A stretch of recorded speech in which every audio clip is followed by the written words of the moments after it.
Shalom, selamat pagi Godly Family yang dikasihi Tuhan.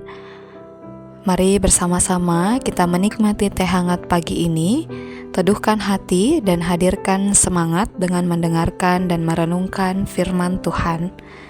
Firman Tuhan hari ini terambil dari Kisah Para Rasul pasal 5 ayat 1-11. Demikian firman Tuhan. Ada seorang laki-laki bernama Ananias. Ia bersama istrinya Safira menjual sebidang tanah miliknya. Dengan setahu istrinya, ia menahan sebagian dari hasil penjualan itu dan sebagian lagi dibawa dan diletakkannya di depan kaki para rasul. Namun Petrus berkata, "Ananias, mengapa hatimu dikuasai iblis sehingga engkau mendustai Roh Kudus dan menahan sebagian dari hasil penjualan tanah itu? Selama tanah itu tidak dijual, bukankah itu tetap kepunyaanmu? Dan setelah dijual, bukankah hasilnya itu tetap dalam kuasamu? Mengapa engkau merencanakan perbuatan itu dalam hatimu? Engkau bukan mendustai manusia, tetapi mendustai Allah."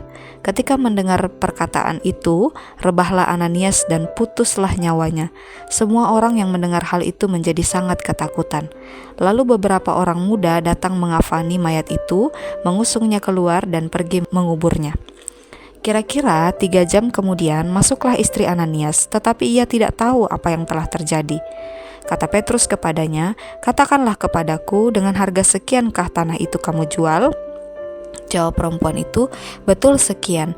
Kata Petrus, "Mengapa kamu berdua bersepakat untuk mencobai roh Tuhan? Lihatlah, orang-orang yang baru mengubur suamimu berdiri di depan pintu, dan mereka akan mengusung engkau juga keluar." Lalu rebahlah perempuan itu seketika itu juga di depan kaki Petrus dan putuslah nyawanya. Ketika orang-orang muda itu memasuk, mereka mendapati dia sudah meninggal. Lalu mereka mengusungnya keluar dan menguburnya di samping suaminya. Seluruh jemaat dan semua orang yang mendengar hal itu menjadi sangat ketakutan. Demikian firman Tuhan bagi setiap kita. Saudara, pernahkah saudara mendengar istilah pansos atau panjat sosial?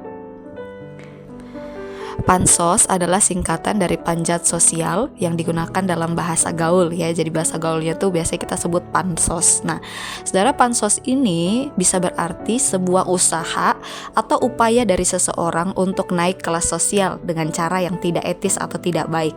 Jadi seseorang itu bisa menggunakan segala cara yang dia bisa gunakan, termasuk yang tidak baik, untuk mendapatkan status sosial di tengah-tengah masyarakat. Kadang-kadang cara-cara yang digunakan seringkali tidak jujur atau manipulatif demi mencapai tujuannya, yaitu mendapatkan pujian, mendapatkan status di tengah-tengah masyarakat. Nah, saudara, inilah juga yang dilakukan oleh Ananias dan Safira. Ananias dan Safira terlihat baik. Mereka ingin mengikuti jejak Barnabas untuk menjual miliknya dan mempersembahkan hasil penjualannya. Kalau kita baca di bagian sebelumnya, di sana dikatakan demikian pula dengan Yusuf yang oleh rasul-rasul disebut Barnabas, artinya anak penghiburan, seorang Lewi kelahiran Siprus. Ia menjual ladang miliknya, lalu membawa uangnya itu dan meletakkannya di depan kaki rasul-rasul. Jadi Ananias dan Safira ini ingin mengikuti jejak Barnabas untuk mempersembahkan hasil penjualan tanahnya. Nah, tetapi mereka tidak memberikan sepenuhnya dan hanya memberikan separuh dari hasil penjualan itu. Selebihnya mereka simpan bagi diri mereka sendiri. Mereka pengen reputasi sebagai orang yang murah hati seperti Barnabas. Tapi sesungguhnya mereka tidak sepenuhnya memberikan yang mereka miliki seperti yang dilakukan oleh Barnabas. Mereka menyimpan sebagian dari uang hasil penjualan tanah itu bagi diri mereka sendiri. Nah, saudara, kematian mereka berdua itu adalah penghakiman Allah secara langsung bagi mereka. Saudara, apa yang dilakukan oleh Ananias dan Safira ini bisa disebut sebagai tipu muslihat. Mereka mencoba menipu manusia, tetapi di sana Petrus mengatakan, "Engkau bukan mendustai manusia, tetapi mendustai Allah." Sesungguhnya yang Ananias dan Safira lakukan ini adalah mendustai Allah sendiri, bukan manusia. Saudara, hati-hati ya. Kadang-kadang kita pikir Kita bisa melakukan tipu muslihat terhadap sesama kita manusia, tetapi tidak dengan roh Allah. Roh Allah itu menyelidiki jauh lebih dalam ke dalam hati kita, ketulusan hati kita, motivasi hati kita. Roh Allah mengerti itu. Mari kita hati-hati, jangan sampai kita itu menggunakan topeng untuk mencari reputasi yang sesungguhnya nggak sesuai dengan realitas dari hidup kita, nggak sungguh-sungguh sesuai dengan yang terjadi di dalam hidup kita. Hati-hati, jangan sampai kita pakai topeng. Mari kita terus hidup jujur di hadapan Roh Allah yang Maha Tahu. Mari kita berdoa.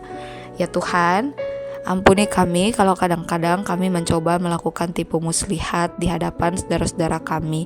Tolong kami ya Tuhan, selidiki hati kami supaya kami melakukan kebaikan dengan ketulusan. Dan biarlah kebaikan Tuhan, kemurahan hati Tuhan kepada kami itu yang menjadi satu-satunya motivasi kami di dalam melakukan kebaikan. Dalam nama Tuhan Yesus kami berdoa. Amin. Selamat menjalankan aktivitas sepanjang hari ini. Tuhan Yesus memberkati.